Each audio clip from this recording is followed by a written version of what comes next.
kita insya Allah sebentar lagi akan bersama-sama mendengarkan nasihat di dalam majelis ilmu yang insya Allah sebentar lagi akan disampaikan oleh guru dan jamaah muslim. Namun sebelum beliau menyampaikan nasihatnya kepada jamaah, untuk kita merapat ya yang di belakang supaya kita lebih hikmah untuk mendengarkan kajiannya, dan mudah-mudahan insya Allah Allah Subhanahu wa taala menurunkan berkah dan rahmat kepada kita semua insya Allah. Silakan lebih merapat lagi kepada jamaah.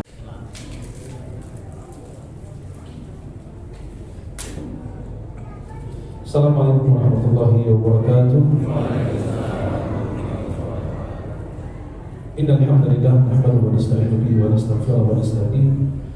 A'udzu billahi ta'ala min shururi anfusina wa sayyiati a'malina, man yahdihillahu fala mudilla lahu wa man yudlil fala hadiya lahu. Asyhadu an la ilaha illallah wahdahu la syarika lahu wa asyhadu anna Muhammadan 'abduhu wa rasuluh.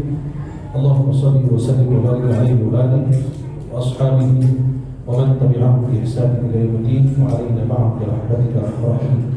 أما بعد فإن أصدق الحديث كتاب الله وخير الهدي هدي نبينا محمد صلى الله عليه وسلم وإن شر الأمور محدثاتها وكل محدثة بدعة وكل بدعة ضلالة وكل ضلالة في النار. Para jemaah yang Allah, uhibbukum jami'an fillah. Saya menginginkan kalian semua kepada Allah. Semoga Allah senantiasa mempertemukan kita di dunia dengan taat dan di akhirat di surga Allah Subhanahu wa taala. Senang sekali di saat yang penuh berkah ini, insyaallah salam fardu jamaah bisa memandang wajah-wajah penghuni surga Allah. Amin. Semoga pertemuan kita ini bukan hanya sekedar pertemuan di dunia, tapi Allah pertemukan kita kembali di dalam surga Allah Subhanahu wa taala. Amin. Alhamdulillah dipertemukan di tempat yang paling suci di muka bumi adalah masjid. Berdasarkan hadis dalam Sahih Muslim, ahabbul biqa'i ila Allah fi ardil masajid. Tempat yang paling dicintai oleh Allah di muka bumi adalah masjid. Semoga sebagaimana Allah pertemukan kita di tempat yang paling mulia di muka bumi, Allah pertemukan kita kembali di dalam surga Allah Subhanahu wa taala. Para jemaah yang Allah yang saya hormati dan saya muliakan, pengurus Masjid Nurul Hidayah beserta jajaran para tokoh masyarakat, tokoh agama yang hadir, dan mohon maaf saya tidak dapat sebutkan satu persatu, namun tidak mengurangi rasa mahabbah, hormat, ta'zim saya kepada semuanya. Karena waktu kita terbatas, masuk langsung ke pembahasan inti. Katanya terjun bebas, ya. Jadi para jemaah yang Allah, surga ini mahal, dan mahalnya surga ini yang berarti bukan bayaran, tapi perlu kita lelah capek mencapainya. Beda dengan neraka. Antum masuk neraka, na'udzubillah, bayar. Minum bayar, main judi bayar, main ini bayar, semua bayar. Tapi kalau surga gratis, tapi perlu lelah, perlu capek. Antum datang ke masjid, nggak pernah ada pengurus Masjid Nurul Hidayah bilang, Pak, habis buang air kecil 2.000. Nggak ada. Wudhu gratis, duduk tempatnya sejuk, nyaman, itu tidak bayar. Bersedekah itu tidak harus dengan uang, bisa dengan senyum, dengan tutur kata yang baik, salat tahajud, salat malam, dan lain sebagainya. Maka kita masuk surga ini sebenarnya gratis, tapi kaki kita harus dibuat lelah di dunia. Kalau kaki antum lelah di dunia, insya Allah tidak bakalan nyasar masuk ke dalam surga Allah. Kaki yang dibuat lelah menuju ke majelis taklim, masjid, tempat bermanfaat, dia tidak bakalan nyasar mencari pintu surga. Tapi kaki yang tidak pernah dibuat lelah, tidak pernah dibuat capek di dunia, dia tidak bakalan menemukan pintu surga dari Allah. Halo? Masih hidup? Jadi para jemaah yang berkat Allah, dalam hadis Sahih Muslim dari Abu Hurairah, Inna Allah la yanzuru ila suwarikum wa la ila ajsadikum walakin yanzuru ila qulubikum wa a'malikum. Allah tidak akan memandang rupa kalian, wajah kalian, akan tetapi Allah akan memandang amal dan perbuatan kalian. Allah tidak pernah memandang fisik kita, wajah kita. Oh, ini orang Arab, ini bukan Arab, tidak ada kaitannya. Ini keturunan fulan, tidak ada kaitannya. Karena Nabi mengatakan kepada putri tercintanya, wahai Fatimah, beramallah soleh karena aku tidak bisa menyelamatkan kamu di hadapan Allah. Putri tercinta Nabi mengatakan demikian, apalagi orang lain. Maka Nabi SAW dalam hadis yang sahih mengatakan, man batta'a bihi 'amaluhu la yusri' bihi nasabuhu. Siapa yang amalnya lambat, nasabnya tidak akan mempercepat dia masuk surga. Tidak ada kaitannya. Halo? Karena jangan membanggakan sesuatu yang Anda tidak punya.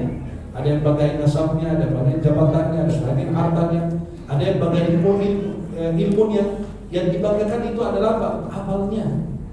Tapi berarti bukan sombong, tapi karena tahaddud ni'mah. Kita diberi taufik Allah, kita diberi hidayah oleh Allah untuk bisa sujud, bisa hadir salat maghrib berjamaah, salat duduk pengajian, kemudian duduk sampai isya.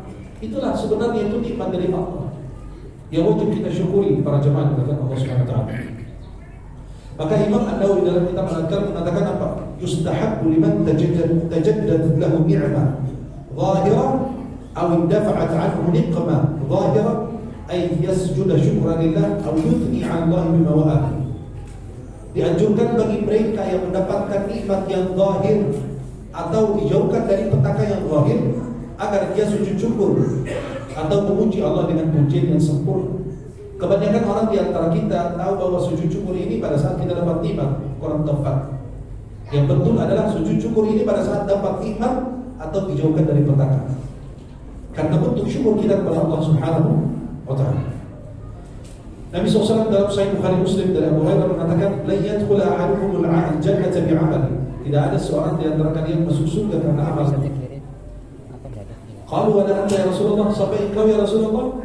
Kata Nabi, saya juga. Illa ayyatahammadani Allahu bi rahmatihi, kecuali Allah meliputi saya dengan rahmatnya. Artinya apa? Bukan berarti kita orang yang beramal masuk surga atau tidak. Nah, yang beramal masuk surga, yang tidak beramal tidak masuk surga. Tapi yang dimaksud jangan tertipu dengan amal perbuatanmu. Halo? Jangan tertipu dengan amal perbuatanmu. Belum tentu amal yang kita kerjakan terterima.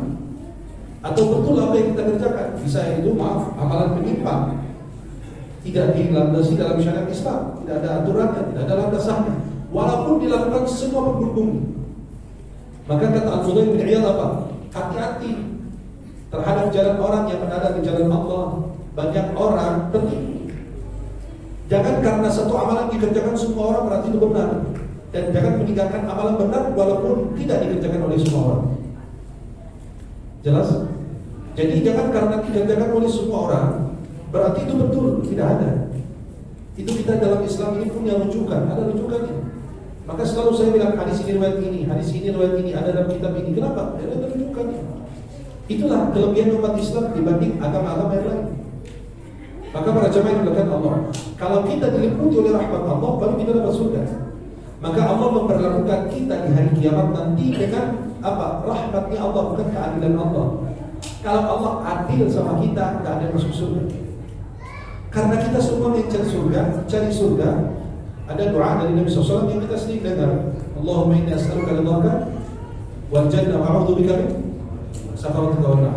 Kalian pernah dengar nama wanita salihah namanya Rabi'atul Adawiyah? Pernah dengar?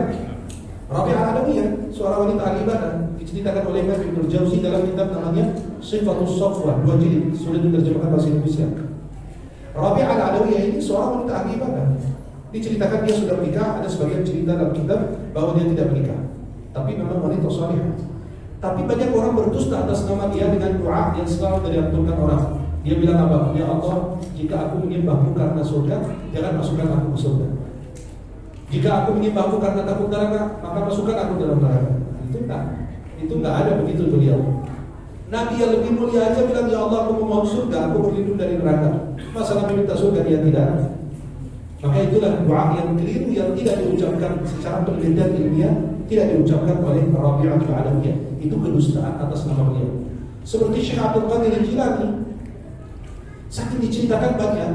Syekh Abdul Qadir Jilani itu seorang imam ulama. Namanya Abdul Qadir Al-Jilani, bukan Al-Jailani. Ya, beliau ulama mazhab Hambali dan mazhab Syafi'i.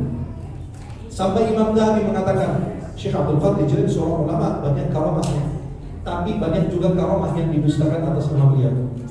Maka kadang-kadang cerita-cerita yang dongeng itu kan, khurafat ditempelkan di Syekh Abdul Qadir Jilani, padahal beliau seorang ulama ahlus sunnah, akidahnya lurus. Beliau punya banyak kitab namanya Al-Ghunyah, satu jilid sudah diterjemahkan bahasa Indonesia. Di situ akidah beliau akidah para salafus saleh. Tidak menyimpang beliau, rahimahullah ta'ala. Maka para jemaah diberkati Allah, karena kita semua tujuan kita adalah surga ya Allah, maka karena kita mencari surga, maka saya ingin berbagi amalan ringan berpahala besar. Dan kita betul-betul dengan amalan tersebut akan mendapatkan keberkahan dari Allah Subhanahu wa ta'ala. Kalau Anda ingin lebih dekat kepada Allah Subhanahu wa ta'ala dan mendekatkan diri kepada Allah, Nabi SAW dalam Sahih Muslim mengatakan, aqrabu ma yakunu al-'abdu min rabbih wa huwa sajid fa'akthiru min ad-du'a.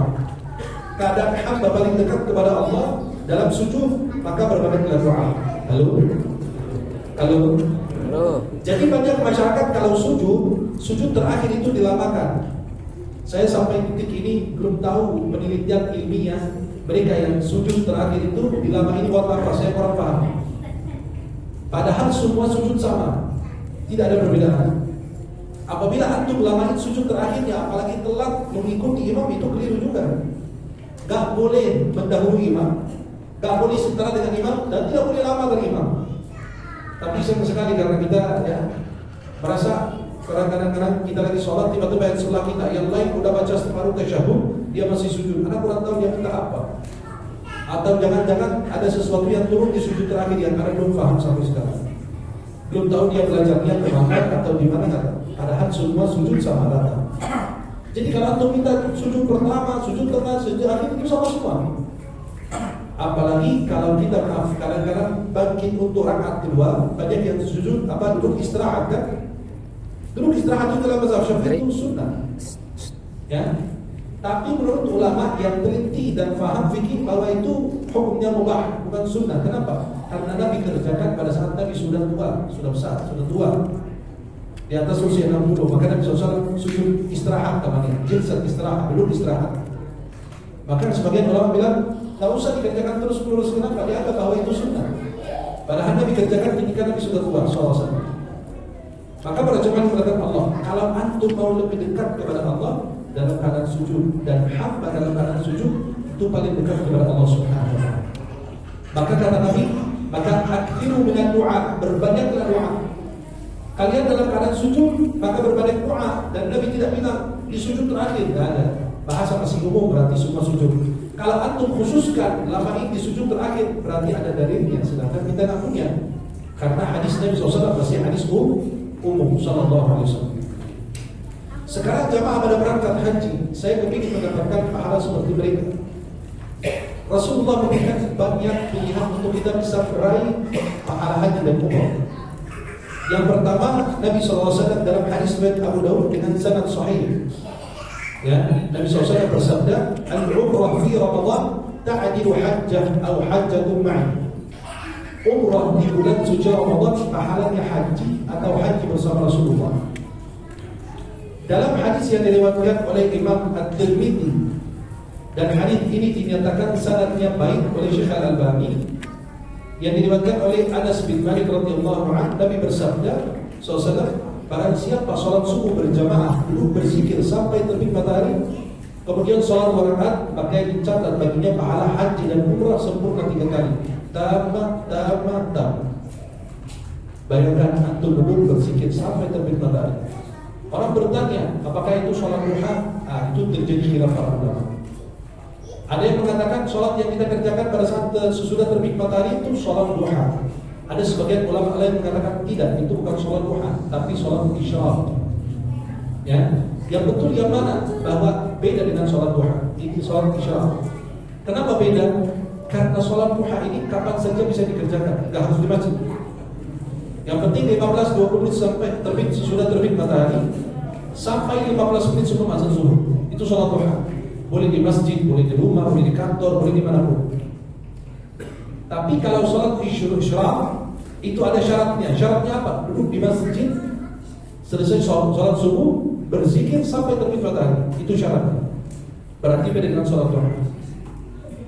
Maka para jemaah diberkahi Allah Subhanahu wa ta'ala, kalau antum ingin meraih pahala haji dan umrah sempurna 3 kali, bisa antum kerjakan. Antum sholat subuh berjamaah di masjid, habis sholat subuh duduk berzikir sampai terbit matahari. Terbit matahari anggaplah jam 6, Berarti kita kasih jeda waktu 10 sampai 15 menit.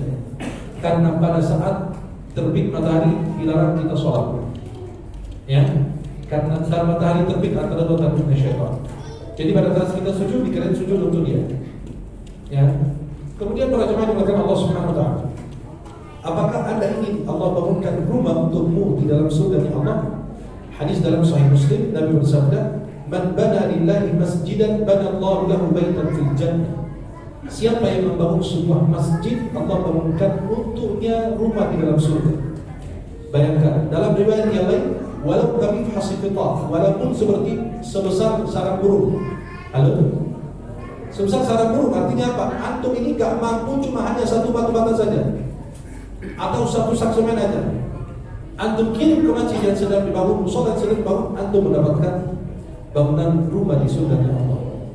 Dan Allah yang membangunkan. Bayangkan, kita kalau lihat istana, bangunan-bangunan megah, bilang Masya Allah, takjub kita lihatnya. Ini buatan manusia untuk manusia, apalagi yang dibuat oleh roh manusia untuk manusia di surga. Itu lebih menakjubkan lagi. Maka pada saat kita lihat istana, apalagi di Saudi, kemudian itu untuk bangunan megah-megah gitu kan, bangunan yang indah-indah gitu kan, nah, sampai kita takjub, ini buatan manusia untuk manusia. Yang buat itu manusia Pak. Bagaimana dengan roh manusia kalau buat untuk kita di surga dengan Allah? Maka dikatakan buah-buahan itu sama namanya, tapi beda rasanya. Luar biasa. Karena itulah nikmat dan anugerah Allah Subhanahu wa taala kepada kita. Apakah Anda ingin doa Anda mustajab? Dalam hadis yang diriwayatkan Tirmidzi dengan sanad yang baik, Nabi bersabda, "Ad-du'a la yuraddu bainal adhan wal iqam." Doa tidak bakalan ditolak antara azan dan iqam. Minta surga antara azan dan iqam. Maka para jemaah dimuliakan Allah, kalau kita masuk masjid, ya, kita masuk masjid, kemudian sholat dan duduk, kemudian antum berdoa, berbanyak doa antara azan dan iqam. Selepas sholat tahiyatul masjid atau sholat qabliyah, itu kalau di masjid, kalau musola tidak ada tahiyatul musola. Ya, kalau antum masuk musola duduk langsung, kecuali kalau habis duduk mau sholat 2 rakaat sunnah duduk boleh. Tapi kalau tahiyatul musola tidak ada, tahiyatul masjid ada. Tahiyat musola id tidak ada.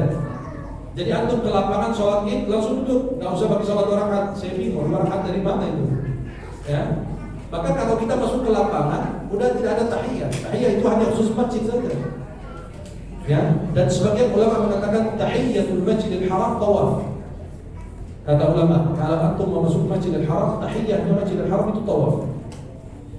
Kalau antum seandainya mau masuk masjidil haram, mau umrah, nggak usah sholat tahiyatul masjid dulu, langsung tawaf aja sudah cukup. Kecuali kalau antum mau duduk di masjidil haram, mau i'tikaf dan lain, sholat 2 rakaat sunnah. Ya, 2 rakaat sunnah tahiyatul masjid. Kemudian para jemaah dimuliakan Allah Subhanahu wa taala. Apakah antum ingin duduk di surga sebelah-sebelahan dengan Rasulullah SAW? Dalam hadis Sahih Bukhari, kita semua kepingin duduk sebelah Rasulullah. Orang yang kita cintai, orang yang kita taati, orang yang kita hormati, semuanya kita besarkan, kita muliakan SAW. Kita beriman kepada beliau, tidak pernah lihat. Diberi kesempatan duduk sebelah Nabi SAW. Tapi sayang sekali kita sia-siakan. Apa itu kesempatannya masuk surga bersama Rasulullah? Duduk sebelah-sebelah dengan Nabi. Hadis dalam Sahih Bukhari, "Ana wa kafilul yatim fil jannati kahatain." Saya bersama orang yang mengurusi anak yatim begini kan. Ada bapak-bapak bilang apa? Setiap hari kita ngomong ngurusin anak yatim. Kapan ngurusin ibu anak yatim? Nah, itu urusan antum itu. Nah, santunan anak yatim, santunan ini anak yatim, anak yatim, anak yatim. Katanya terus ibu anak yatim gimana? Nah, itu tugas bapak ngurusin. Saya ngurusin anak yatimnya aja ya. Nah, dan banyak sekali orang yang mengartikan anak yatim. Kita di Indonesia banyak banget orang yang mengadakan acara santunan anak yatim, 1000 anak yatim. Pas ketemu anak yatim di acara, kaget, kumisan semua. Masya Allah. Itu tidak benar. Syariatnya, dalam syariat Islam, anak yatim itu anak yang kehilangan ayahnya wafat. Bukan begitu ya, bertanggung jawab. Ayahnya wafat sebelum dia balik. Kalau sudah balik bukan yatim lagi. Kata Nabi, la yutma ba'da bulugh. Tidak ada yang disebut yatim sesudah balik. Kalau sudah balik bukan yatim. Coba fakir, miskin, du'afa, bebas. Tapi tidak berlaku istilah yatim lagi. Dan tidak semua anak yatim miskin. Kan ada anak yatim yang ditinggal harta oleh ayahnya. Maka itu anak yatim kaya, itu tidak berhak mendapatkan bantuan. Ya. Maka para jemaah yang dimuliakan Allah, kita bersama Rasulullah di dalam surga begini. Kenapa? Karena ngurusi anak yatim. Kalau kita punya tetangga lagi tahfiz Quran anaknya di pesantren nggak bisa biayain anaknya, kita biayain dia. Insya Allah menjadi berkah buat kita. Dengan harapan niat anak cucu kita insya Allah jadi hafiz Quran. Kalau antum memuliakan para penghafal Quran, Allah jadikan salah satu keturunan antum menjadi hafiz Quran. Kalau antum memuliakan para ulama, Allah muliakan keluarga antum sampai di antara anak antum menjadi ulama. Kenapa? Karena begitu Allah balas hal jazaa'ul ihsani illa ihsan. Balasan kebaikan itu kebaikan Quran. Antum muliakan orang yang hafal Quran bukan karena dia, tapi karena Al-Quran. Jadi Allah jadikan salah satu anak antum penghafal Quran. Itu dijelaskan dalam kitab Ta'limul Muta'allim. Kitab yang sangat indah sekali tentang adab belajar, adab seorang murid. Maka para jemaah yang dimuliakan Allah Subhanahu wa taala, apakah kita ingin mendapatkan pahala sebesar gunung? Kita di surga kepingin banyak pahala. Karena orang masuk surga itu akan menyesal. Sebagian orang masuk surga akan menyesal. Kenapa kita menyesal? Mereka terkejut pada saat masuk surga, ternyata surga itu bertingkat-tingkat. Pada saat dia ada tingkat bawah, kanan itu ada lebih tinggi lagi. Kenapa? Dia menyesal, kenapa dia sia-siakan banyak waktu. Maka sampai orang berjihad saking besar pahala yang dia temukan, ya Rabb, izinkan aku kembali ke dunia ini biar berjihad, aku jahit lagi. Kata Allah tidak, kalla innaha kalimatun huwa qailuha. Itu keputusan Allah. Yang sudah meninggal tak bakalan balik ke dunia lagi. Ya. Maka para jemaah yang dimuliakan Allah Subhanahu wa taala, maka kalau ada cerita-cerita fulan meninggal kembali lagi begini begitu, itu enggak ada. Ya. Orang meninggal itu bisa bertemu dengan kita dalam satu keadaan. Kapan? Dalam keadaan mimpi. Kita lagi tidur, rohnya datang bertemu dengan kita, ngobrol cerita apa itu aja. Dan itu dijelaskan oleh Ibnu Qayyim Al-Jauziyah rahimahullah taala dalam kitab namanya Ar-Ruh. Kitab Ar-Ruh itu membahas tentang alam barzakh, sebab terjadi azab kubur, sebab yang menyelamatkan kita dalam kuburan dan lain sebagainya. Itu dijelaskan oleh beliau, dipaparkan dalam kitab itu dan sudah juga diterjemahkan dalam bahasa Indonesia. Kalau kita ingin beroleh pahala sebesar gunung, kata Nabi SAW, barang siapa ikut menyolatkan jenazah, orang yang ikut sholat jenazah itu mendapatkan pahala sebesar gunung, qirat. Dan yang ikut menyolatkan jenazah, lalu dia ikut mengantarkan ke pemakaman, lahu qiratan, dia dapat dua qirat. Kata sahabat, apa itu qirat ya Rasulullah? Qala mathalul jabalaini 'aziman, dua gunung yang besar, luar biasa. Antum lewat aja, mampir aja, ada masjid yang di jenazah, antum ikut sholat. Antum ikut apa? Sholat. Tiba-tiba habis selesai sholat ditanya, apa yang kau saksikan orang ini? Ada khair bukan? Dan biasa orang bersaksi habis habis disolatkan jenazahnya, ya. Apakah dia orang baik atau tidak? Ya kalau kita nggak kenal, ngapain? Ya, saya diam aja. Ya saya belum kenal Pak. Kenapa? Kalau saya bersaksi terus ternyata dusta, Allahu a'lam. Karena mereka mengamalkan hadis Nabi SAW bahwa ada jenazah lewat dipuji, kata Nabi berhak mendapatkan. Akhirnya ada jenazah lagi dicela oleh para sahabat, kata Nabi berhak mendapatkan. Dan yang mereka, apa ya Rasulullah? Yang pertama kalian puji berhak mendapatkan surga. Yang kedua kalian cela berarti berhak mendapatkan neraka. Kalian saksinya Allah di muka bumi. Tapi ini tidak direkayasa oleh para sahabat. Memang tidak sengaja dengan takdir Allah, izin Allah, jenazah lewat. Memang bukan mereka sengaja untuk memujinya. Kebetulan ada jenazah dengan takdir Allah, jenazah itu lewat.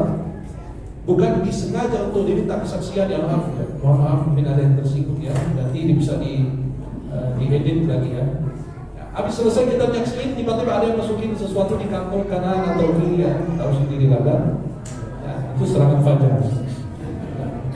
Jadi kalau kita ikut nyaksiin, saya belum kenal, atau bilang ini ahlul khair, orang baik, tahu Allah. Maka lebih asal untuk dia. Kenapa? Saya belum kenal. Husnuzan saya, insya Allah dia orang beriman, orang baik, tapi saya tidak berani ucapkan. Begitu sakit sahabat ulama takut berbicara dengan lisannya, sampai kalau ditanya seorang ahli hadis, gimana menurut antum rawi fulan? Dia coba begini, tunjuk lidahnya, artinya dia berdusta. Paham tak? Sampai dia sakit takut ngomong dia orang kandang, dia bohong dia, dajjal gitu kan. Nah, itu ada ulama itu ahli hadis. Kalau ditanya bagaimana fulan, mubham, kan dikenal. Bagaimana fulan, sering lupa. Bagaimana fulan? Kadzab, bohong. Bagaimana fulan? Dajjal, kata beliau. Wah, itu dikatakan udah parah. Itu apa? Dia sering berdusta atas nama Rasulullah. Itu lebih parah lagi. Ya. Maka para jemaah yang dimuliakan Allah, seperti hadis yang selalu kita dengar di setiap bulan Ramadan, tidurnya orang yang puasa itu apa? Ibadah. Masya Allah, dari subuh sampai maghrib tidur, latihan meninggal dunia. Nah, hadis ini riwayat orang tukang tidur. Ya, orang tukang tidur. Apalagi hadis yang satu lagi, siapa yang bergembira dengan masuk Ramadan akan Allah harapkan jasadnya di surga api neraka jahanam. Masya Allah, masuk Ramadan saya bahagia, gak usah sholat, kan tak masuk neraka kan? Nah, maka hadis-hadis tersebut, hadis itu bergembira masuk Ramadan, tidak akan disentuh api neraka jahanam. Dalam hadis palsu, kita tidak, hadis palsu nggak ada, apalagi kita hadis sahih. Ya, hadis-hadis palsu dia nggak ada. Artinya apa? Nggak tahu made in Indonesia apa made in mana gitu. Kemudian para jemaah yang dimuliakan Allah Subhanahu Wa Taala, kalau kalian ingin dijamin surga untuk kita, Nabi SAW bersabda dalam hadis riwayat Bukhari dari Sahl bin Sa'ad as-Sa'idi, "Man yadmanu li ma baina lihyihi wa ma baina rijlihi admanu lahu jannah." Siapa yang jamin lisan dan kemaluan, aku jamin surga untuknya. Allah. Kemudian yang terakhir, Rasulullah SAW bersabda dalam hadis Sahih Bukhari Muslim, "Kalimatan khafifatani 'ala lisan." Dua kalimat ringan di lisan. Thaqilatani fil mizan, berat dalam timbangan. Habibatan ila rahman, dicintai oleh Allah. Subhanallah wa bihamdi, subhanallah wa bihamdi. Maka itulah ada amalan-amalan ringan bernilai pahala besar, ada yang surga, ada yang dapat pahala sebesar gunung. Silakan antum pilih 1, 2, 3 amalan aja. Satu amalan aja di antara amalan yang saya sebutkan.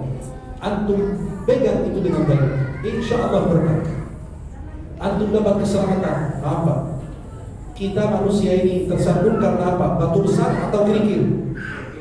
Kerikil kan? Nah itu kerikil itu yang bisa menyebabkan kita masuk surga. Artinya apa? Amal kecil kita tak tahu Allah. La tahqiranna minal ma'rufi syai'a, kata Nabi. Jangan kau remehkan kebaikan sekecil apapun. Walaupun engkau bertemu dengan saudaramu dengan wajah ceria. Kita ketemu saudara kita aja, kita senyum aja, luar biasa. Meringankan bebannya, membahagiakannya. Ya, menghilangkan kesedihan itu luar biasa. Sampai Nabi mengatakan, lebih bagus aku ikut menyelesaikan hajat saudaraku daripada aku i'tikaf di Masjid Nabawi 1 bulan. Allah. Bantu orang saja menyelesaikan hajatnya lebih bagus daripada i'tikaf 1 bulan. Saya akhiri dengan hadis yang diriwayatkan Imam Ahmad dalam Musnad dan sanadnya baik, sanadnya hasan. Nabi SAW bersabda, barang siapa baca surat Al-Ikhlas. Tahu surat Al-Ikhlas? Qul huwallahu ahad. Karena sebagian orang bilang tripul. Saya bingung kadang-kadang tripul yang mana gitu. Sedangkan qul dalam Al-Quran itu ada 5. Halo? Qul ada berapa? Surat Al-Jin, qul uhiya ilayya annahu istama'a nafarun minal jin. Yang kedua, qul ya ayyuhal kafirun. Yang ketiga, qul huwallahu ahad. Qul a'udzu birabbil falaq. Qul a'udzu birabbil. Berarti ada berapa? Bukan tripul, itu salah paham, itu trio macam, itu beda. Ya, itu 5 kul. Maka kalau orang bilang trikul, mana trikul lah, bingung itu ya, mana di antara 5 ini gitu. Ya, sampai ada ibu-ibu mau berangkat umroh, saya jelaskan secara ringkas gitu, tata cara umroh biar tidak salah. Biar ulang hafalannya ingatannya. Saya bilang tuh kalau selesai tawaf, ibu nanti insya Allah bisa sholat 2 rakaat sunnah tawaf di belakang makam Ibrahim atau dimanapun di Masjidil Haram kalau tidak bisa di belakang makam Ibrahim. 2 rakaat itu, rakaat pertama Al-Fatihah dan Al-Ikhlas, Al-Kafirun. Rakaat kedua Al-Fatihah dan Al-Ikhlas. Dia bingung, Al-Kafirun yang mana? Al-Ikhlas yang mana? Astagfirullah. Istrinya belum tahu Al-Ikhlas yang mana. Karena kita hafal awal suratnya.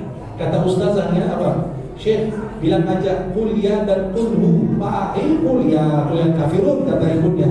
Masya Allah. Istrinya hafal awal surat, padahal namanya Al-Kafirun juga. Ya, sampai yang uniknya lagi apa? Ada ibu-ibu bilang surat terdiri dari 30 ayat bisa meringankan kita di dalam kuburan. Namanya surat apa? Hah? Apa? Al-Mulk. Nah, itu salah. Pelafalannya salah, gimana bacaannya? Namanya surat Al-Mulk. Bacaannya tabarakalladzi biyadihi al-mulk, bukan tabarakalladzi biyadihi al-mulk. Ya, maka harus hati-hati ya dalam pelafalan sesuatu. Jangan melafalkan sesuatu nanti muncul lagi di Indonesia surat Ad-Dukhan, asap, nanti bilang asap rokok lagi. Tahulah sendiri kan, ya harus hati-hati. Al-Quran tetap Quran, tidak bisa kita berubah. Agama itu lagi, nggak ada perubahan. Saya ngomong begini, nanti Ustaz yang lain ngomong sama saya, ini agamanya itu lagi. Nggak ada tambahan, nggak ada pengurangan, itu doang. Surat Al-Ikhlas dari dulu dibaca sampai hari kiamat begitu, nggak ada tambahan Pak. Ya, nggak ada tambahan dalam suratnya, dalam apa, cuma hanya suaranya aja yang berbeda Pak. Ya, mudah-mudahan Allah senantiasa berikan kemudahan bagi kita, keberkahan bagi kita semuanya. Mudah-mudahan Allah bertemukan kita di dunia dalam taat dan di akhirat di surga Allah. Wallahu taala a'lam wa a'lam bissawab.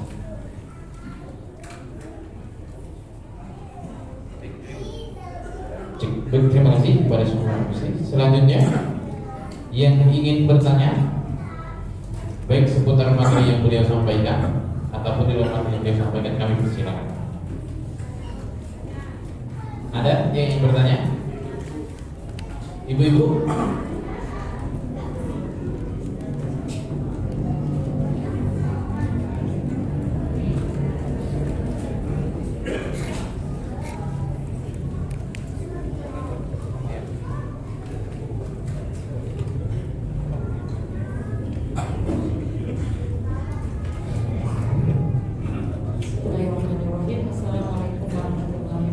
Waalaikumsalam warahmatullahi wabarakatuh. Alhamdulillahirrahmanirrahim. Tadi Ustaz sudah menjelaskan banyak sekali amalan yang luar biasa dengan pahala luar biasa. Yang saya bertanya adalah yang paling sulit itu adalah keistiqomahan, menjaga untuk semua amalan itu kita lakukan sampai akhir hayat kita dengan amalan yang supaya karena iman itu biasanya turun naik.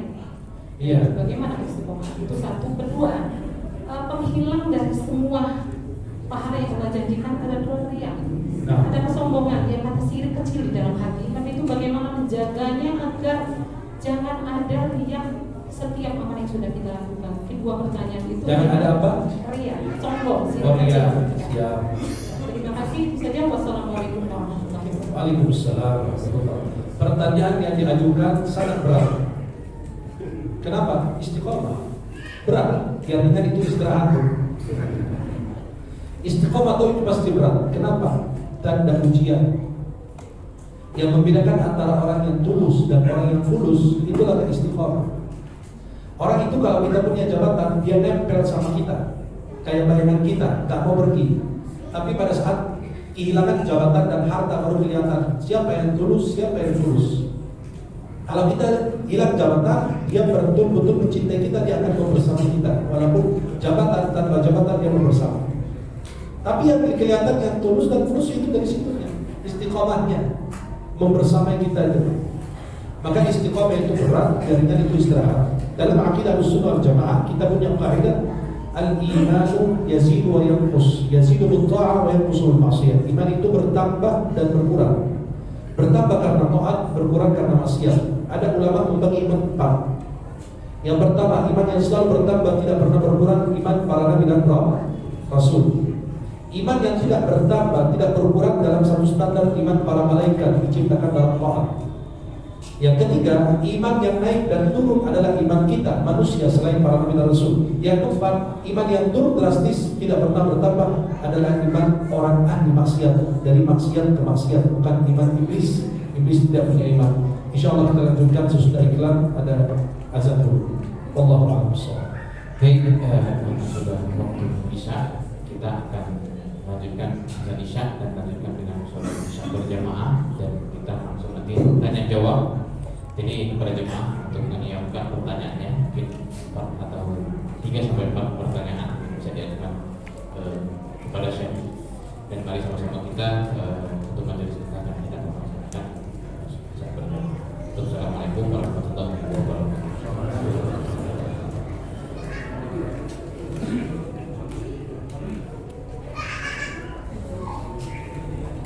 Allah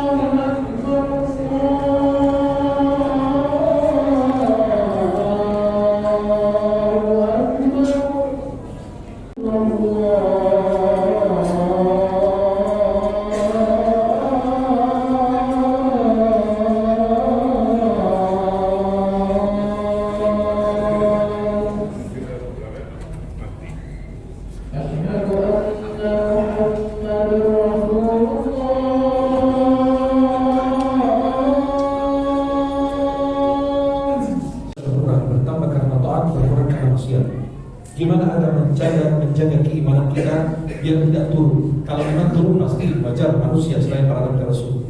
Tapi jangan sampai turun drastis. Yang pertama, minta taufik kepada Allah. Jika antum tidak minta taufik kepada Allah, tidak ada satupun yang mampu memberikannya. Yang kedua, selalu baca doa istiqamah.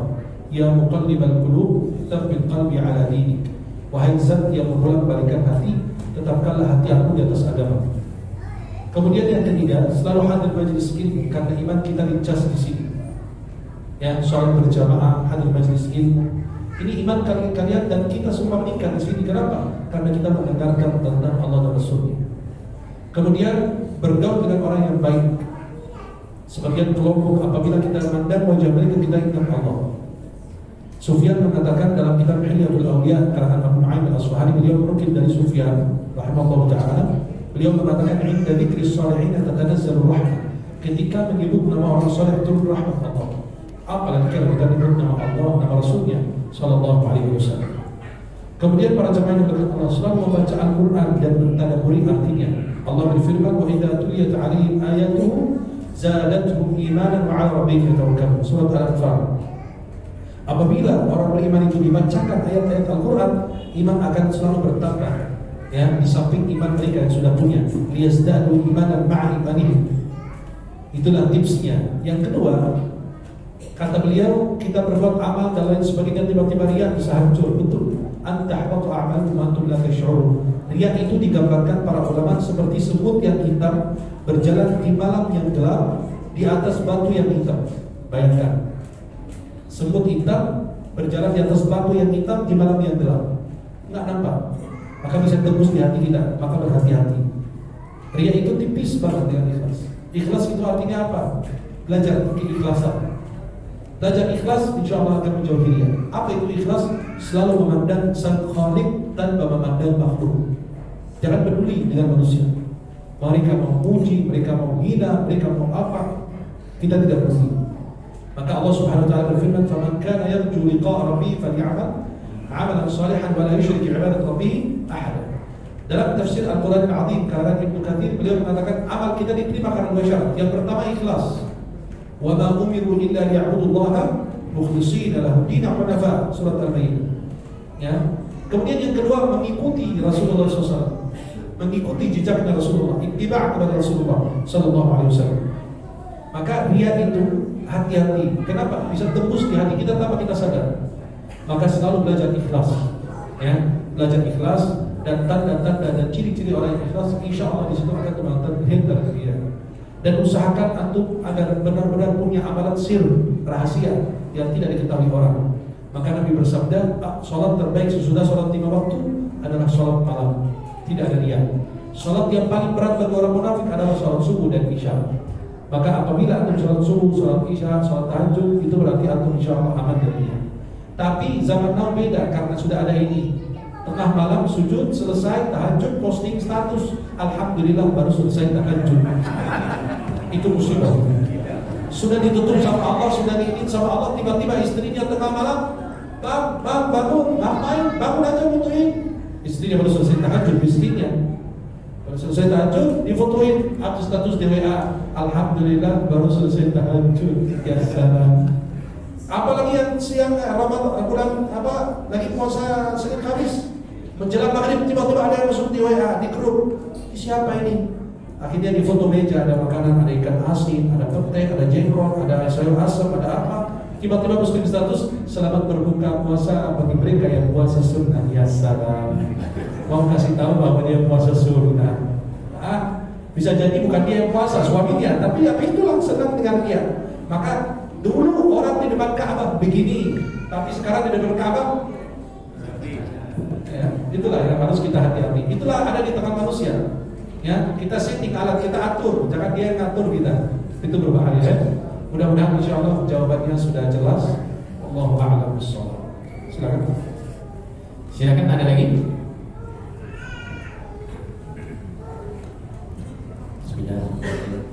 Langsung saja terkait dengan masalah tadi sudah disampaikan bahwa seseorang bisa ketemu dengan seorang yang sudah meninggal dalam mimpi.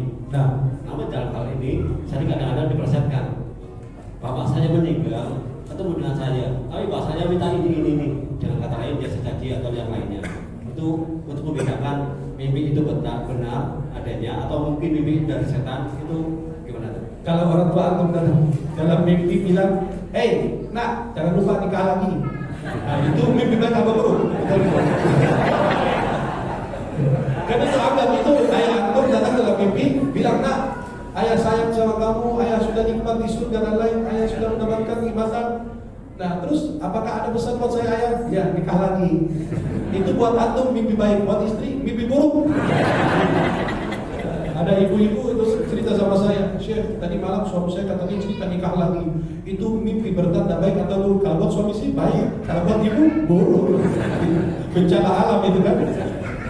Ya, maka kalau kita masuk dalam dunia tafsir mimpi ya, apabila kita itu nggak ada dalilnya, cuma dia cerita dari para ulama, itu ada dalam kitab tafsir mimpi dijelaskan. Ada kitab Ahmad bin Nabulsi, Ta'atul Anam, ada kitab Muhammad bin Sirin, Tafsirul Ahlam, tafsir mimpi.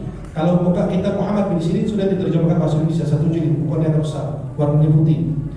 Di situ dijelaskan bahwa apabila antum mimpi orang meninggal, kemudian dia datang bilang, nak, saya minta roti ya, atau minta air, itu nggak ada dalilnya, itu bercerita ulama. Minta air, minta roti berarti dia butuh sedekah kita. Atau datang dalam pakaian yang betul-betul kotor dan lain sebagainya, berarti dia menghadap Allah dengan cara yang tidak baik. Maka perlu kita doakan beliau dan kirimkan sedekah. Itu begitu penjelasan ulama, ya. Tapi apabila orang tua antum datang menganjurkan melakukan sesuatu yang haram, berarti tidak boleh dilakukan. Kalau dia datang bilang, nak, jangan lupa jaga sholat dan lain, kita ikut bukan karena pesan ayat, tapi itu karena perintah Allah. Jelas? Nah, seperti Syekhul Islam Ibnu Taimiyah kalau nggak salah, atau Imam Ahmad bin Hanbal, pada saat beliau meruqyah orang, kata orang itu, saya keluar dari tubuh dia karena taat kepada kamu. Kata beliau, jangan karena saya, tapi karena Allah. Jelas? Maka seperti itu, antum kalau mimpi beliau menyuruh berbuat baik, kita menurut, kita dengarin, tapi bukan karena ayat kita, tapi karena itu perintah Allah. Apabila menyuruh kepada maksiat, maka tidak ada taat.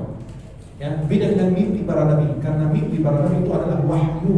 Sebagaimana Nabi Ibrahim bermimpi menyembelih anaknya, langsung beliau bergegas untuk melaksanakan mimpi tersebut. Ya, Allah Akbar. Nah, tapi kalau antum mimpi yang tadi, jangan lupa kasih tahu. Silakan potong, akhirnya mau bertanya. Assalamualaikum warahmatullahi wabarakatuh. Ini perempuan dulu, ladies first katanya. Silakan Bunda. Ya, ini tentang sujud terakhir bisa ceramah. Maksudnya sujud terakhir itu meninggal dunia apa? Enggak. Oh, dalam sholat. Iya, jelasin pertanyaannya Bunda, maaf. Sujud terakhir ketika sholat, bukan sujud terakhir habis itu meninggal kan? Nah, ini sujud 1, 2, 3 katanya sujud yang terakhir ini kan kebanyakan kata Ustaz boleh diperpanjang untuk berdoa tidak 3 perkara ini. 1 Husnul Khotimah, 2 mana Bunda? Soalnya kemana Bunda, maaf?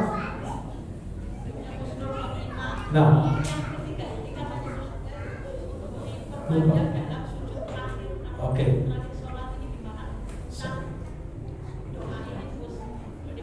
Saya lihat sebentar, jangan terima kasih dulu. Belum ada tutup. Jadi gini, kalau Ustadz ya bilang, ibu lamain sujud terakhir berarti minta 3 hal itu, betul kan? Oke, Bunda lagi sholat di belakang imam, mau lama nggak? Ikut imam apa lama dalam sujud? Ini kalau sholat sendirian di rumah. Oke, apakah ketika dipisahkan antara sholat sendiri dan berjamaah harus ada dalilnya yang memisahkan? Enggak sih. Jadi gini, kalau kata Ustadz itu katanya nggak ketemu ujungnya, betul kan? Tapi saya sampaikan dari hadis Rasulullah, berbanyaklah doa dalam sujud, semua sujud. Umumnya. Sebagai umum. Artinya apa? Jangan kita khususkan dengan sujud terakhir. Apalagi kita dalam sebelum salam kita berdoa, minta keselamatan dari siksa kubur, dari fitnah dajjal dan lain sebagainya, betul kan? Sebelum salam atau sesudah salam ada doa lagi. Allahumma inni ala dzikrika wa syukrika wa husni ibadatik. Kata Syekh bin Utsaimin rahimahullah, boleh dibaca sebelum salam, boleh habis salam. Jadi sebenarnya Bunda diberikan peluang banyak doa itu. Masa kita ninggalin yang sunnah untuk yang tidak sunnah itu? Jelas Bunda? Maka silakan. Kalau seandainya mau, dilamain semua sujudnya, jangan cuma sujud terakhirnya. Ya. Berarti sujud terakhir ini tidak perlu Boleh baca, tapi jangan dilama-lamain. Maksudnya jangan dibeda-bedakan dengan sujud yang lain. Jelas Bunda? Sama-sama. Waalaikumsalam warahmatullahi wabarakatuh. Assalamualaikum warahmatullahi wabarakatuh. Waalaikumsalam. Mohon maaf apabila saya termasuk keliru dalam pemahaman ini. Yang saya tanyakan adalah saya pernah baca hadis itu ada seorang wanita nakal, dia masuk surga karena memberikan air kepada anjing yang kehausan mau mati. Dia masuk surga. Di satu sisi kita itu harus berusaha masuk surga, itu pun belum tentu kita masuk surga karena surga dan neraka adalah rahmat Allah. Dan di satu sisi yang lain ada seorang ustaz yang penting itu kita adalah di endingnya kita, bagaimana kita endingnya. Artinya pada waktu sakratul maut kita bisa mengucapkan la ilaha illallah gitu. Ya jelas sudah. Terus masalah pintu surga itu katanya dibuka pada hari Senin dan hari Kamis.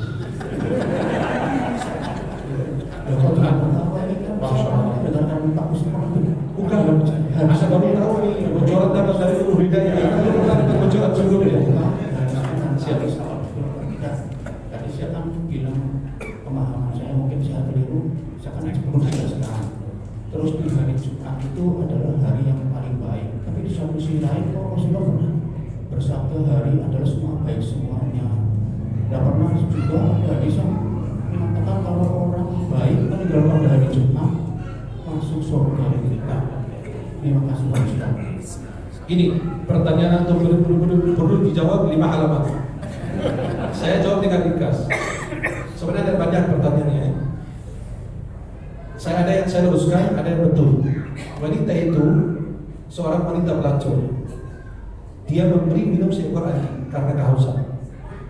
Lalu dia berterima kasih kepada Allah. Kan ada beberapa riwayat. Ada laki-laki yang melihat seekor anjing, kan laki-laki itu kehausan. Tiba-tiba ketemu sumur, dia turun ngambil air. Pas naik lihat ada seekor anjing yang lagi menjilati tanah dengan lidahnya. Maka dia teringat, ini keadaan anjing ini sama dengan keadaan saya sebelum saya turun ke menemukan air ini. Akhirnya dia ngambil sepatunya, kemudian dia ambil air, dia kasih dia. Kemudian Allah berterima kasih kepada dia dan Allah ampuni dia. Kemudian wanita itu kan riwayatnya berbeda dan itu sahih semua.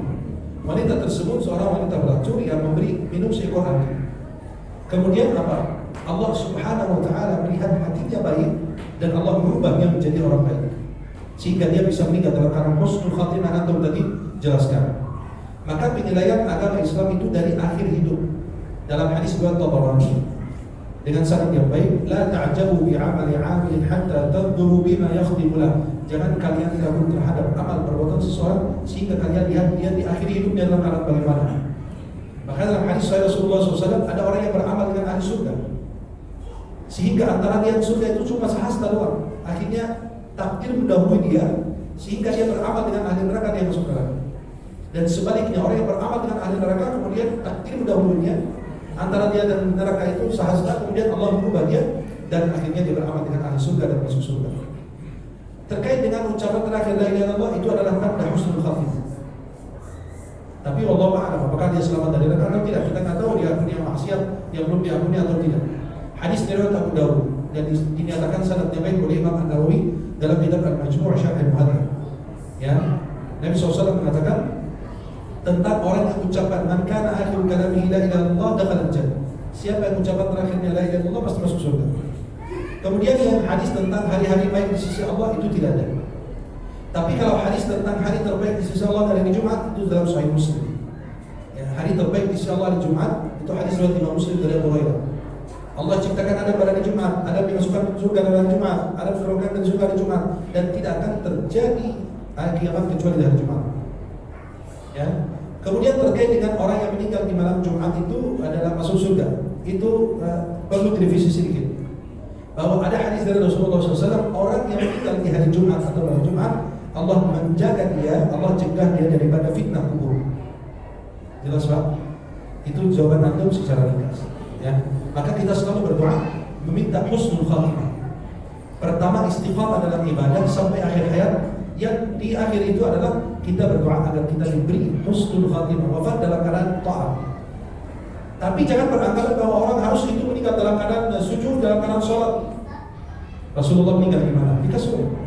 Sayyidina Abu Bakar meninggal di kasur. Sayyidina Khalid bin Walid, pedangnya Allah, meninggal di kasur. Yang dimaksud itu adalah husnul khatimah. Tidak harus meninggal dalam keadaan sujud, baca Quran, tidak. Pada saat meninggal dunia, hatinya terbebas dari kemusyrikan. Tidak ada penyimpangan dalam syariat. Dia beriman kepada Allah, dia bertauhid kepada Allah Subhanahu wa taala. Maka jangan menganggap bahwa orang yang meninggal di kasur itu berarti bukan husnul khatimah. Salah. Rasulullah meninggal di kasurnya. Abu Bakar meninggal di atas kasurnya. Umar bin Khattab meninggal di atas kasurnya sesudah ditusuk oleh Abu Lu'lu'ah Majusi yang diagungkan orang Syiah. Kemudian Sayyidina Khalid bin Walid, pedangnya Allah, Saifullah al-Maslul, itu beliau meninggal di kasur. Padahal beliau bilang kebingin meninggal di peperangan, di medan tempur. Tapi karena siapa yang mengatakan pedangnya Allah kan sulit, jadi beliau dikasih wafat di atas kasurnya. Berarti kata ulama, berarti meninggal di atas kasur itu, tapi dia hatinya terbebas dari kemusyrikan, bertauhid kepada Allah Subhanahu wa taala. Banyak orang saleh, banyak para ulama meninggal di atas kasurnya. Maka seorang ahli ibadah, namanya kalau tidak sholat Abdullah bin Idris, pada saat lagi sakaratul maut, anaknya nangis. Kata beliau, nak jangan nangis, aku telah mengkhatamkan Al-Quran di kamar ini 4.000 kali. Ya, itulah. Jadi jangan beranggapan bahwa orang kalau meninggal husnul khatimah itu berarti harus meninggal dalam sujud. Tidak. Meninggal dalam keadaan bertauhid kepada Allah itu meninggal dalam husnul khatimah. Rasulullah mendapatkan hakikat, ya. Itu cuma hanya meluruskan sebagian dan sebagian itu. Barakallahu fiikum. Allah taala a'lam. Nah.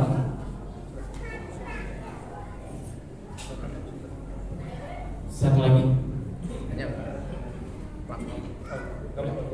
Nanti habis itu mengantuk insyaallah. Assalamualaikum warahmatullahi wabarakatuh. Waalaikumsalam. Ini untuk oleh istri ya. Hah? Oleh istri tadi. Boleh buat istri? Iya. Siap. Istri antum istri kita? Oh, istri antum, masya Allah. Siap.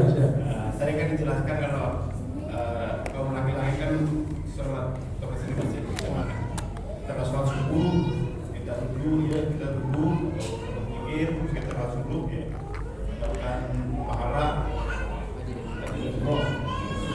Nah, bagi istri atau kaum perempuan yang sholatnya di rumah gimana? Perempuan, halo. Dalam hadis Sahih Muslim, Nabi bersabda, "La tamna'u ima Allah masajid Allah." Jangan melarang wanita menuju ke masjid Allah. Dalam Sunan Abu Dawud ada hadis Nabi SAW, "La tamna'u nisa'akum masajid wa buyutuhunna khairul lahum." Jangan melarang istri-istri kalian ke masjid dan rumah mereka lebih bagus. Kata ulama, wanita tidak diperintahkan ke masjid dan tidak dilarang, boleh. Dalam satu hal tidak boleh, pada saat terjadi fitnah tidak boleh ke masjid. Apabila ibu-ibu sholat di rumah, sama pahalanya kayak sholat bapak-bapak berjamaah di masjid. Dapat pahalanya 27. Sebagaimana dalam hadis Rasulullah, sholat berjamaah ya lebih daripada sholat sendirian, 27 derajat, ada yang lain 25. Jadi kalau perempuan sholat di rumah, yang berkaitan dengan sholat isyraq gimana? Kan dia harus ada di masjid. Kalau mazhab, kata Syekh bin Utsaimin rahimahullah taala, diharapkan dia duduk di tempat sholatnya di rumah, selesai itu berzikir sampai terbit matahari, diharapkan insya Allah mendapatkan pahala yang sama. Dan dalam mazhab Hanafi, ya, dalam mazhab Hanafi boleh perempuan, mazhab Hanafi, saya garis bawahi lagi, kalau tiga mazhab Syafi'i, Hambali, Maliki tidak memperkenankan wanita i'tikaf di dalam rumah. Mazhab Hanafi membolehkan wanita i'tikaf di dalam mushola rumahnya. Apa itu mushola rumahnya? Tempat yang dia gunakan buat sholat. Mazhab Hanafi membolehkan. Maka kalau bagi mazhab Hanafi, berarti perempuan kalau sholat di situ turun berzikir sampai terbit matahari sholat 2 rakaat dapat pahala haji umrah sempurna 3 kali. Jelas? Dan kata Syekh bin Utsaimin, diharapkan insya Allah mendapatkan pahala yang sama, tidak kekurangan sedikit pun. Allah Taala bersama. Nah, silakan Pak. Istri antum itu nggak ada, astagfirullah. Oh, antum bawa pulang oleh-olehnya ya, siap. Tanya Pak Ustadz, ini kan katanya orang masuk surga itu bukan karena amalannya, ya karena mendapat rahmat dari Allah. Syarat mendapat rahmat dari Allah itu bagaimana? Gini, yang dijelaskan oleh Nabi SAW, hadis yang tadi saya sampaikan, tidak ada yang masuk surga karena amal. Artinya apa? Bukan menjadi sebab utama kalian masuk surga. Memang masuk surga karena perbuatan kita, amal kita. Faman ya'mal mithqala dzarratin khairan yara, wa man ya'mal mithqala dzarratin syarran yara. Jadi amal itu yang mengantarkan ke surga, tapi jangan bersandar ke amal dan lupa kepada Allah. Banyak orang diberi nikmat, lupa dengan sabab memberi nikmat dan sibuk dengan nikmat. Ada yang diberi jabatan, sibuk dengan jabatan, lupa dengan Allah yang memberi nikmat. Ada yang diberi harta, kemudian dia sibuk dengan harta, lupa dengan sabab memberi harta. Maka itulah Qarun diazab dan ditenggelamkan di bumi. Kenapa? Karena dia mengatakan, aku mendapatkan harta ini karena ilmu yang saya punya. Allah tenggelamkan dia. Ente lupa sama saya, aku yang kasih ini semua, gitu kata. Maka rahmat kasih sayang Allah Subhanahu Wa Taala, Allah meliputi kita dengan kasih sayangnya. Karena kalau Allah adil, amal antum tidak cukup, amalan saya tidak cukup. Betul kan? Kan ada orang di hadis Rasulullah dijelaskan bahwa ketika Allah timbang amal perbuatannya, akhirnya kata Allah bahwa malaikat bawa dia ke surga dengan rahmatku. Dia kan ahli ibadah, seumur hidupnya dia beribadah. Kata Allah, bawalah dia ke surga dengan rahmatku, ke surga dengan rahmatku. Kata dia, tidak ya Allah, aku mau masuk surga karena keadilanmu. Artinya saya beribadah kok, banyak ibadah. Kata Allah, sini balikin lagi, ditimbang lagi satu-satu. Semua ibadahnya itu cuma hanya kalah dengan nikmat penglihatan. Satu nikmat saja Allah kasih. Kata Allah apa? Wahai malaikatku, bawa dia ke neraka dengan keadilanku. Kata dia, ya Allah, ke surga dengan rahmatku. Balik lagi ya Allah. Maka kalau kita hitung, kalau kita punya kalkulator sekarang, hitung usia kita meninggal usia 70 atau 60. Mulai akil balik ya, dan wajib sholat dan lain ya, anggaplah berusia 10 tahun. Berarti sisa dari 60 tahun berapa tahun? Cuma 50 tahun kan? Antum hitung sehari kita sholat 5 waktu, itu 5 jam kan? 1 jam kan? Nah sampai kan? Setengah jam, betul? Antum sehari tidur berapa jam? Kerja berapa jam? Sholat dalam sehari cuma setengah jam. Kalau dikaliin 60 tahun cuma 5 tahun. Sisanya antum habisin. Buat apa? Makan, tidur, jalan, kondangan. Nah, betul kan? Setiap satu hari itu ada aja kondangan gitu kan? Kondangan. Maka baju batik itu belum dicuci, ada kondangan lagi gitu loh. Ya. Maka kalau Allah adil bersama kita, bahaya. Ya, Allah Subhanahu biyahkamil hakimin. Allah itu hakim yang paling adil. Kalau Allah timbang satu-satu repot. Ya, makanya bilang tadi usia 50 60 meninggal, usia mulai paling akhir itu usia 10 tahun. Artinya sisa 50 tahun. Antum sehari aja setengah jam dari 24 jam. Cuma setengah jam, berarti 23 setengah jam itu antum pakai buat kehidupan dunia. Bermain, bekerja 8 jam, tidur sekian jam, ini bersama istri sekian jam, anak misalnya, ngobrol sama orang berjam-jam. Coba baca Quran berapa lama? Lebih banyak pegang handphone dibanding baca Quran. Betul kan? Itulah. Maka kalau Allah adil itu bahaya. Maka kita masuk surga karena apa? Rahmat Allah, bukan karena keadilan Allah ya. Memang amal kita menjadi sebab, tapi jangan bersandar kepada amal dan lupa kepada Allah Subhanahu Wa Taala. Kemudian yang kedua, jangan sampai tertipu dengan amal kita. Belum tentu amal antum diterima dan amal saya diterima, betul nggak? Para salafus saleh kita tahu ceritanya, mereka berdoa 6 bulan sebelum Ramadan agar mereka sampai pada bulan Ramadan. 6 bulan sesudah Ramadan berdoa agar amal ibadah mereka yang mereka kerjakan di bulan Ramadan diterima oleh Allah. Saya kasih dalil terakhir. Nabi Ibrahim alaihissalam, ulama jadi perselisihan dalam masalah siapa yang membangun Ka'bah pertama kali.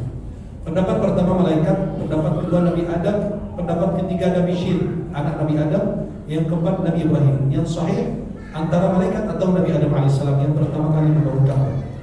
Saya mau nanya, Nabi Ibrahim meninggikan pondasi Ka'bah itu baik atau buruk? Halo? Amal baik atau perbuatan buruk? Yakin?